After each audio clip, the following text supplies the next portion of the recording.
तो हम लोग बात कर रहे हैं हमारा रिवीजन वर्क, और हम लोग कल बात किए थे न्यूट्रिशन। आज हम बात करेंगे रेस्पिरेशन। रेस्पिरेशन लाइफ प्रोसेस, इसमें आखिर क्या है वो एक बार अगर समझ में आएगा तो आपसे गलती नहीं होगा।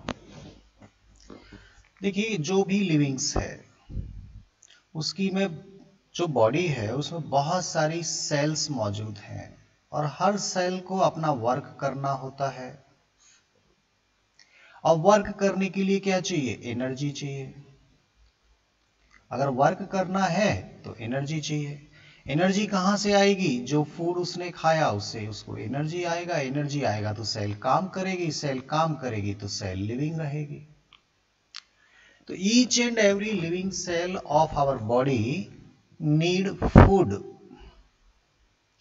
हर लिविंग सेल को फूड चाहिए ताकि वो सेल अपना काम कर सके।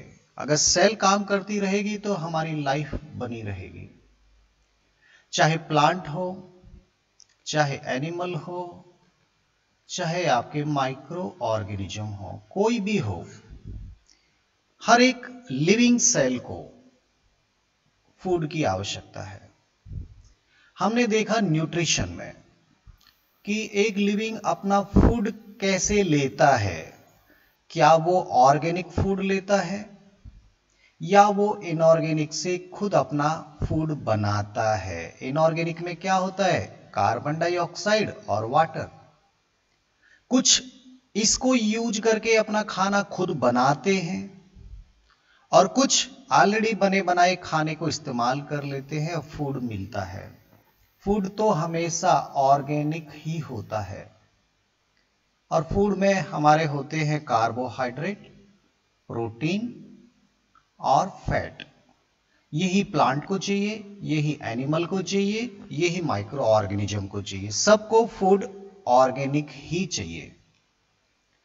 तो ये ऑर्गेनिक हमने देखा कि फूड कैसे बनता है, न्यूट्रिशन प्रोसेस हमको समझ में आई। अब हमको समझना है कि फूड से एनर्जी कैसे मिलती है।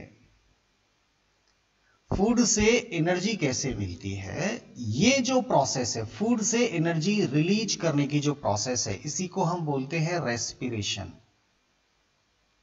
इसी को क्या बोलते हैं? रेस्पिरेशन बोलते हैं।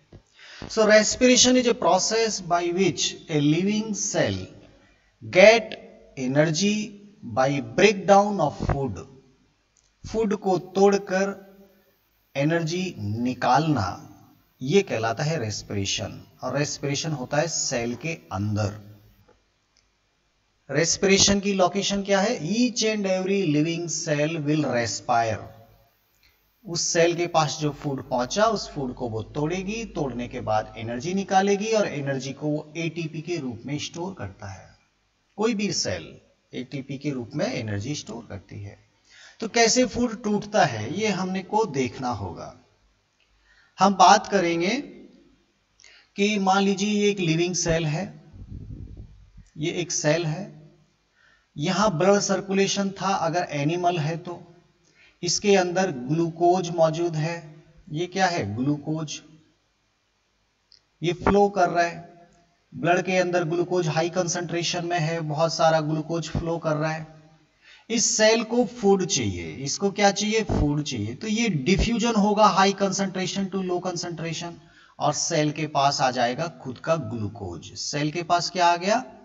ग्लूकोज आ गया। अब सेल को इससे, ये इसका न्यूक्लियस है और बाकी सेल ऑर्गेनेल है। अब इस फूड को जो इसने लिया है, ग्लूकोज लिया सेल ने, इस ग्लूकोज का क्या करेगा? यहां इसका साइटोप्लाज्म है, इसको तोड़ेगा तभी तो एनर्जी निकलेगी। देखिए, आपने फिजिक्स में पढ़ा कि एनर्जी ना तो कोई बना सकता है ना उसको कोई डिस्ट्रॉय कर सकता है। जब हम प्लांट की बात करेंगे तो कार्बन डाइऑक्साइड और वाटर, इसमें एनर्जी आई सनलाइट से। सनलाइट से एनर्जी आई, उस एनर्जी को ही केमिकल एनर्जी के रूप में स्टोर कर लिया और बना दिया ग्लूकोज। तो ग्लूकोज में क्या है? 6 कार्बन है इस तरह से। ये 6 कार्बन है, मान लीजिए ये 1 2 3 4 5 6, और इनके साथ क्या लगे हैं, ऑक्सीजन हाइड्रोजन ये सब लगा है। हाँ, ये ऑक्सीजन हाइड्रोजन ये सब लगे हैं इनके साथ। अब ये जो एनर्जी थी सनलाइट की, ये एनर्जी ने ही ये बॉन्ड बनाए, इन बॉन्ड में एनर्जी मौजूद है, ये केमिकल फॉर्म में है। पहले सोलर एनर्जी थी, अब सोलर एनर्जी केमिकल एनर्जी में कन्वर्ट हो गई। एनर्जी को केवल कन्वर्ट किया जा सकता है। सोलर एनर्जी से ही हमने केमिकल एनर्जी बनाया, और केमिकल एनर्जी में एक्चुअली इस केमिकल के अंदर, इस ग्लूकोज के अंदर बहुत सारे बॉन्ड बन गए। अगर इन बॉन्ड को कोई तोड़ेगा तो एनर्जी फिर से रिलीज हो जाएगी। तो ये सेल के अंदर जो ग्लूकोज है, ये जो ग्लूकोज है, इसी को तोड़ा जाएगा। ये बॉन्ड को तोड़ेंगे तो एनर्जी निकलेगी, ये सेल उसको यूज कर लेगी। तो सबसे पहले ग्लूकोज को, ये 6 कार्बन का ग्लूकोज है, बीच में से यहां से इसको 2 टुकड़े में तोड़ देते, एक टुकड़ा ये हो जाएगा और एक टुकड़ा ये हो जाएगा। ये प्रोसेस कहां हो रही है, साइटोप्लाज्म में, साइटोप्लाज्म में हो रही है। और ये इस टुकड़े को हम बोलते हैं पाइरूवेट। ये भी एक पाइरूवेट बना, ये भी एक पाइरूवेट बना। अगर एक ग्लूकोज टूटता है साइटोप्लाज्म में, तो 2 पाइरूवेट बनते हैं। बात समझने की कोशिश करना। ये काम कहां हो रहा है, सेल के अंदर हो रहा है। सेल क्या कर रही है, इस केमिकल एनर्जी से अपने लिए एनर्जी निकाल रही है, एटीपी बनाएगा, एटीपी के रूप में उसको एनर्जी चाहिए। तो फूड को तोड़कर एनर्जी निकालना ही तो रेस्पिरेशन है। अभी इसके अंदर बहुत सारे बॉन्ड हैं, अभी और हाइड्रोजन ऑक्सीजन जुड़ा है इनके साथ, बहुत सारे बॉन्ड हैं। इन बॉन्ड को धीरे धीरे तोड़ा जाएगा और तोड़कर सेल को एनर्जी मिलने वाली है। फाइनली ये पूरा फूड टूट कर अल्टीमेट लास्ट में वही CO2 और H2O में कन्वर्ट हो जाएगा, जिससे बना था शुरुआत में, जिससे बना था उसी में कन्वर्ट हो जाएगा। तो यहां पर इसको स्टोर कर रहे और यहां पर इसको रिलीज कर रहे, दोनों जस्ट अपोजिट फंक्शन है। ठीक है, इसको थोड़ा सा अलग तरीके से एक बार समझते हैं। ठीक है, देखिए हुआ क्या, शुरुआत में जब फोटोसिंथेसिस हुआ तो कार्बन डाइऑक्साइड और वाटर में हमने सोलर एनर्जी को इनपुट कर दिया था और बना दिया ग्लूकोज। ठीक है, अब हम क्या कर रहे हैं, इसी ग्लूकोज को तोड़ेंगे, ब्रेक करेंगे और यहां से फिर से एनर्जी निकल जाएगी। ये आपका एनर्जी, और ये टूट के बन जाएगा CO2 और H2O, ये बनेगा। इसको बोल रहे थे फोटोसिंथेसिस, इसको बोलेंगे रेस्पिरेशन। बस इतना सा ही तो बात है।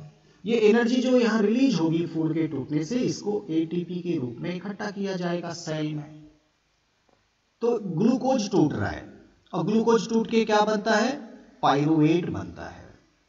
मैं यहां पे लिखता हूं, ये आपका ग्लूकोज, ग्लूकोज में कितने कार्बन, 6 कार्बन। ये टूटा 2 मॉलिक्यूल पाइरूवेट में। हर पाइरूवेट में कितने कार्बन, 3 कार्बन। 3 कार्बन के 2 मॉलिक्यूल टूट गया, 1 2 3 4 5 6। ये टूट के 3 के 2 मॉलिक्यूल बना, ये भी बना प्लस ये भी बना, ये काम हो गया। अब इसके बाद अभी इसको और तोड़ना है, क्यों, क्योंकि हमको फाइनल क्या बनाना है, CO2 प्लस H2O बनाना है, तभी तो पूरी एनर्जी रिलीज हो पाएगी। एक्चुअली सेल एनर्जी निकाल रही है फूड को तोड़ के। तो ये डिपेंड करेगा कि अब पाइरूवेट जो 3 कार्बन का है, ये जो मॉलिक्यूल है, अब इसको ब्रेकिंग करना, ये डिपेंड करेगा सेल के पास ऑक्सीजन कितना है। There are 3 various pathway for breakdown of this glucose now. इस पाइरूवेट को तोड़ने के 3 अलग अलग तरीके होते हैं। अगर सेल के पास इनफ ऑक्सीजन मौजूद है, अवेलेबिलिटी ऑफ ऑक्सीजन अगर है, तब तो ये पूरा टूट कर CO2 और H2O बन जाएगा। और बहुत सारा एनर्जी भी रिलीज होगा। अगर ऑक्सीजन की कमी है, लेक ऑफ ऑक्सीजन अगर है, तो फिर यहां पर लैक्टिक एसिड बनेगा और एनर्जी तो यहां पर भी निकलेगी। अगर एब्सेंस ऑफ ऑक्सीजन है, बिल्कुल ऑक्सीजन नहीं है सेल के पास, एब्सेंस ऑफ ऑक्सीजन अगर है, तो फिर यहां एथिल अल्कोहल बनेगा, एथिल अल्कोहल, और यहां पर CO2 भी बनेगी और लेस एनर्जी बनेगी। तो ये तरीका है। अगर सेल को ऑक्सीजन है तो बहुत एनर्जी निकलने वाली है, अगर सेल के पास कम एनर्जी है तो लैक्टिक एसिड बनेगा जिसमें कम एनर्जी निकलेगी, अगर सेल के पास ऑक्सीजन नहीं है तो एथिल अल्कोहल बनेगा। खास तौर पे यीस्ट, ये अनएरोबिक फंगस होता है, अनएरोबिक, बिना ऑक्सीजन के ये अपने फूड को तोड़ता है, इसलिए ये हमेशा एथिल अल्कोहल बनाता है, एथिल अल्कोहल ही बनाता है। और जो दही में, दूध को दही में जो कन्वर्ट करते हैं लैब बैक्टीरिया, वो हमेशा लैक्टिक एसिड ही बनाते हैं, वो हमेशा लैक्टिक एसिड बनाते हैं। तो ये दो थोड़ा सा खास है। ये हमेशा जब भी अपने फूड को यूज करते हैं, उसको तोड़ते हैं, तो ये हमेशा एथिल अल्कोहल बनाता है और लैक्टिक एसिड बैक्टीरिया हमेशा लैक्टिक एसिड बनाते हैं। लेकिन ह्यूमन बीइंग की सेल, हमारी जो सेल है, वो तो हमेशा चाहती है कि उसकी हर सेल के पास ऑक्सीजन रहे ताकि CO2 और वाटर बने और बहुत एनर्जी रिलीज हो। तो हम ये वाला काम करते हैं। हमारी सेल कौन सा काम करते हैं? ग्लूकोज को पहले पाइरुवेट में तोड़ते हैं और पाइरुवेट को फिर CO2 और H2O में तोड़ते हैं। ये वाला काम हमारे अंदर होता है। इसको बोलते हैं एरोबिक रेस्पिरेशन, इसको बोलते हैं एरोबिक रेस्पिरेशन। और ये दोनों हो गए अनएरोबिक रेस्पिरेशन। एरोबिक, जब प्रेजेंस ऑफ ऑक्सीजन होता है कैसे फूड टूटेगा ये हमको मालूम चल गया। अनएरोबिक, जब ऑक्सीजन सफिशिएंट नहीं है तो फूड कैसे टूटेगा ये भी हमको मालूम चल गया। So in this way we can say that respiration is a process by which break down of food and releasing of energy. Food का टूटकर एनर्जी रिलीज करना ही रेस्पिरेशन है, break down of food.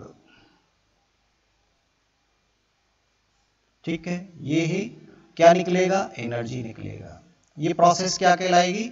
Respiration. दो तरह का हो गया, एरोबिक और अनएरोबिक। अनएरोबिक में या तो लैक्टिक एसिड बनेगा या फिर एथिल अल्कोहल बनेगा। एरोबिक में क्या बनेगा? CO2 और H2O बनेगा। तो हमारी सेल को ज्यादा एनर्जी चाहिए या कम चाहिए? हमको तो ज्यादा चाहिए। एनिमल सेल की बॉडी को बहुत ऑक्सीजन चाहिए, एनिमल को बहुत काम करना पड़ता है, रनिंग करना है, इन सर्च ऑफ फूड, इधर उधर भागना है, दौड़ना है। हाँ, प्लांट की बजाय एनिमल को ज्यादा एनर्जी की जरूरत होती है। Animal required more energy in compare to the plant. इसीलिए हमारे अंदर हर सेल के पास पर्याप्त ऑक्सीजन पहुंचे, इसकी पूरी फैसिलिटी होती है। ऑक्सीजन होगा तभी तो CO2 और H2O बनेगा। तो हमारे बॉडी में लगातार ऑक्सीजन सप्लाई हो, उसके लिए ह्यूमन बीइंग्स के अंदर पाया जाता है रेस्पिरेटरी सिस्टम। ये वो सिस्टम है जो हमारी बॉडी की हर सेल को लगातार ऑक्सीजन उपलब्ध कराएगा। हाँ, रेस्पिरेटरी सिस्टम। अलग अलग एनिमल में अलग अलग तरीका है। हम फिश में बात करते हैं तो वहां गिल्स होती हैं जो उसकी बॉडी को ऑक्सीजन उपलब्ध कराते हैं। हम ह्यूमन बीइंग्स की बात करेंगे तो हमारे ह्यूमन बीइंग्स के अंदर लंग्स होते हैं जो हमारी बॉडी को ऑक्सीजन उपलब्ध कराते हैं। हम अगर कुछ अर्थवॉर्म की बात करेंगे, फ्रॉग की बात करेंगे, तो उनके अंदर स्किन से ही ऑक्सीजन डिफ्यूज होकर बॉडी के अंदर आ जाता है। ऐसे ही अलग अलग ऑर्गन्स हैं। प्लांट की बात करते हैं तो प्लांट के अंदर बहुत कम लिविंग सेल होती हैं। मोस्ट ऑफ सेल तो उसकी डेड होती हैं। मोस्ट सेल कैसी होती है, डेड। अंदर से प्लांट के अंदर जो सेल है, सॉलिड जो पार्ट है वो डेड सेल का बना होता है। हमने पढ़ा था स्क्लेरेन्काइमा टिश्यू डेड सेल से मिलके बनता है। तो प्लांट की डेड सेल को तो एनर्जी चाहिए ही नहीं, केवल लिविंग सेल को चाहिए। और लिविंग सेल हमेशा सरफेस पे होती है। लीफ में बात करो, स्टेम में बात करो, फ्रूट में बात करो, फ्लावर में बात करो, जो सरफेस पे सेल है केवल उनको एनर्जी चाहिए और वो सरफेस से ही अपनी ऑक्सीजन डायरेक्ट एब्जॉर्ब करती हैं। There is no any respiratory system found in the plant. Each and every plant cell will directly get their oxygen from the atmosphere. तो प्लांट के अंदर कोई भी रेस्पिरेटरी सिस्टम नहीं होता है। प्लांट की हर सेल को अपना ऑक्सीजन डायरेक्ट खुद एब्जॉर्ब करना होता है। मान लीजिए ये आपका प्लांट है, ये इसकी रूट्स हैं, हाँ इस तरह का मान लीजिए प्लांट्स है। तो यहाँ ये सेल डायरेक्ट एटमॉस्फेयर से अपना ऑक्सीजन एब्जॉर्ब करेंगी। इवन रूट सेल भी अपना ऑक्सीजन खुद लेंगी, कोई भी दूसरा कोई सिस्टम नहीं है। रूट के अंदर भी यहां पर हवा होना चाहिए, एयर होना चाहिए। उन सॉइल पार्टिकल्स के बीच में से हवा जाती है और हमारे रूट को ऑक्सीजन मिलता है। ध्यान देना, रूट को भी ऑक्सीजन की जरूरत होती है। लीफ सेल को अपना ऑक्सीजन लेना है, स्टेम को अपना ऑक्सीजन। अंदर से तो पूरा डेड पार्ट है, ये अंदर पूरा डेड सेल से बना है, इसको कोई ऑक्सीजन की जरूरत नहीं है। यहाँ ये जो साइड में यहाँ जो सेल है ये लिविंग सेल है, इनको ऑक्सीजन चाहिए। तो कंपैरेटिवली प्लांट हमेशा एक जगह खड़ा रहता है, दौड़ता नहीं है, भागता नहीं है, उसको वाकई में कम एनर्जी की जरूरत भी होती है हमारी बजाय। एनिमल तो भागता है, दौड़ता है और बॉडी के अंदर जितनी भी सेल है वो सबके सब लिविंग सेल है एनिमल में, इसलिए हमको ज्यादा ऑक्सीजन की जरूरत होती है। तो ज्यादा ऑक्सीजन जाएगी तभी तो ज्यादा एनर्जी रिलीज होगी, इसके लिए हमारे अंदर रेस्पिरेटरी सिस्टम पाया जाता है। ठीक है, तो ह्यूमन बींग्स के अंदर रेस्पिरेटरी सिस्टम की अगर हम बात करें तो हमारे पास दो नॉस्ट्रिल्स होती हैं। नाक के अंदर दो छेद आपने देखे होंगे, इनको बोलते हैं नॉस्ट्रिल्स। यहां से हवा अंदर जाती है और आप अगर मान लीजिए अपना माउथ भी खोलते हैं, हाँ आप अपना ये माउथ भी खोला तो इसमें से होके भी हवा अंदर जाती है। ये देखिए इस तरह से ये नॉस्ट्रिल्स भी कहीं ना कहीं जाके इस पार्ट में जाके खुलते हैं। तो ये जो पार्ट है ये आपका फेरिंग्स कहलाता है, ये आपके नॉस्ट्रिल्स कहलाती हैं। और फिर यहां से आपका एक फूड पाइप शुरू हो जाएगा और यहां पे आपका ये सांस नली शुरू हो जाएगी। हाँ, ये यहां पर इस तरह से ये आपके सांस नली शुरू हो गई। ये फूड पाइप है, ये ईसोफेगस है, ये जाने दीजिए। हम इसकी बात करेंगे, इस पाइप को हम बोलते हैं ट्रेकिया। इस पाइप को क्या बोलते हैं, विंड पाइप को क्या बोलते हैं, ट्रेकिया। और ट्रेकिया का ये जो आगे वाला पार्ट है जो फूला हुआ है ये कहलाता है लेरिंग्स। ये क्या कहलाता है, लेरिंग्स। ये फेरिंग्स, ये लेरिंग्स। और इसमें कुछ फिलामेंट्स होते हैं जो वाइब्रेट करते हैं जिनसे साउंड क्रिएट होता है, इसलिए इस पार्ट को हम साउंड बॉक्स भी कहते हैं। साउंड बॉक्स हो गया है आपका। तो हवा यहां से वाइब्रेट करते हुए अंदर बाहर होती है और हमारे माउथ से एक स्पेसिफिक टाइप की आवाज निकलती है। हाँ, तो ये साउंड बॉक्स होता है। अब थोड़ा सा इसको सही ढंग से बनाएं तो आपको समझ में आएगा।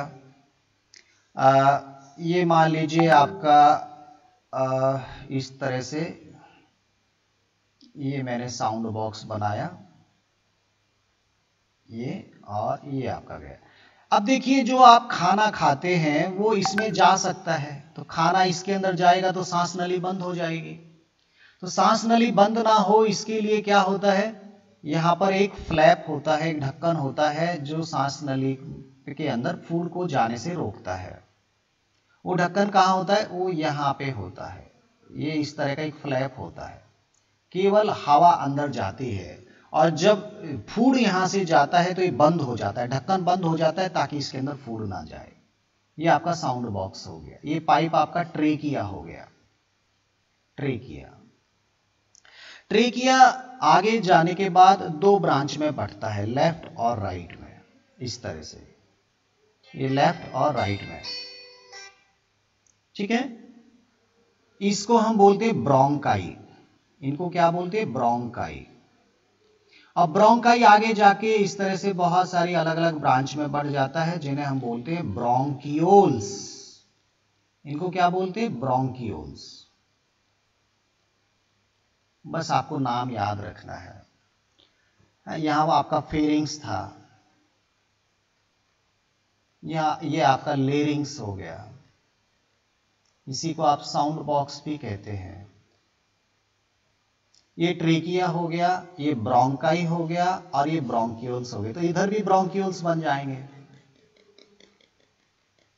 हर ब्रोंकियोल्स, इसका जो टर्मिनल होगा वो छोटा छोटा इस तरह की बॉल जैसी बन जाएंगी, छोटे छोटे बैग में जाके वो फिनिश हो जाएंगे। जैसे ये मान लीजिए पाइप आ रहा है वो पतला, यहां जाके इस तरह से ये बन जाएगा।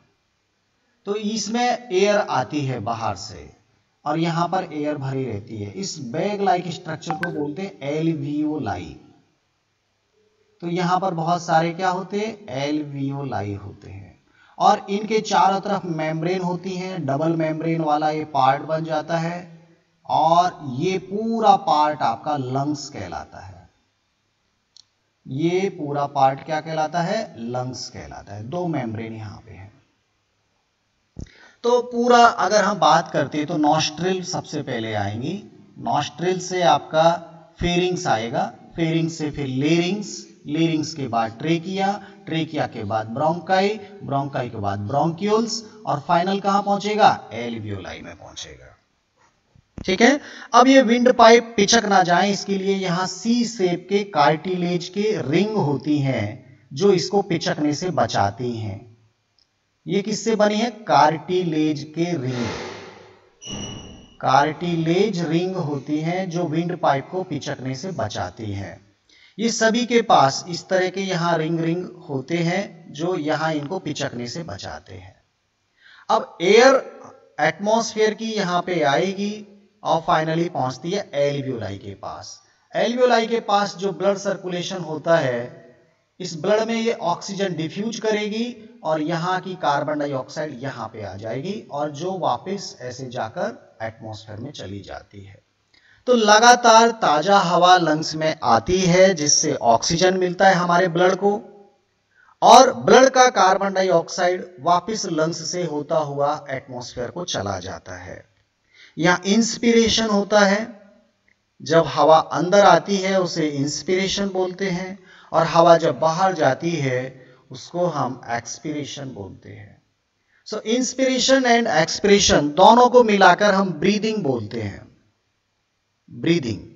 और ये 12 से 16 बार होती है पर मिनट। पर मिनट हम कितनी बार सांस लेते हैं, 12 से 16 बार लेते हैं। तो ये ब्रीदिंग रेट हो गई हमारी। इस तरह से ब्लड में लगातार ऑक्सीजन आता है, और ब्लड हमारी बॉडी की हर सेल को ऑक्सीजन डिलीवर करता है ताकि वो फूड को तोड़ पाए ऑक्सीजन की प्रेजेंस में, और CO2 और H2O बनाए और सेल को अपना एनर्जी मिल जाए। ये CO2 ब्लड में फिर से आ जाएगी और ये CO2 फिर से वापस लंग्स के माध्यम से बाहर चली जाएगी। इस तरह ट्रांसफर ऑफ ऑक्सीजन किया जाता है with the help of blood. अब ब्लड में होती है आरबीसी, आरबीसी में होता है हीमोग्लोबिन, और ये हीमोग्लोबिन ही ऑक्सीजन को ट्रांसफर करता है। तो इस तरह से मैंने आपको लगभग समझाने की कोशिश किया कि एक लिविंग के अंदर रेस्पिरेशन कैसे होता है। प्लांट के अंदर भी रेस्पिरेशन तो वही तरीका है कि वहां ग्लूकोज को पहले पाइरूवेट में तोड़ा जाएगा, पाइरूवेट से फिर एनर्जी निकाली जाएगी। वहां पर हर लिविंग को अपना ऑक्सीजन खुद लेना होता है, लेकिन एनिमल को तरीका वही है कि यहां पे भी ग्लूकोज आएगा, ग्लूकोज को पाइरूवेट में तोड़ा जाएगा, पाइरूवेट को फिर CO2 H2O में तोड़ा जाएगा। लेकिन हर सेल को भी ऑक्सीजन भेजने का काम कौन करेगा, ये लंग्स करेगा। लंग्स से ब्लड ऑक्सीजन लेके जाएगा। ये पूरी कहानी हमारी चलती है। एक बार इसको पढ़िएगा, समझिएगा, कुछ और डाउट रहेंगे तो हम लोग बात करेंगे। आई थिंक रेस्पिरेशन मैंने आज की क्लास में कंप्लीट किया। नेक्स्ट जो क्लास होगी उसमें हम ट्रांसपोर्टेशन लाइफ प्रोसेस को पढ़ेंगे। और ध्यान देना है कि प्लांट को कम ऑक्सीजन की जरूरत होती है क्योंकि मोस्ट ऑफ सेल उसकी डेड होती हैं और प्लांट कभी भी मूवमेंट नहीं करते।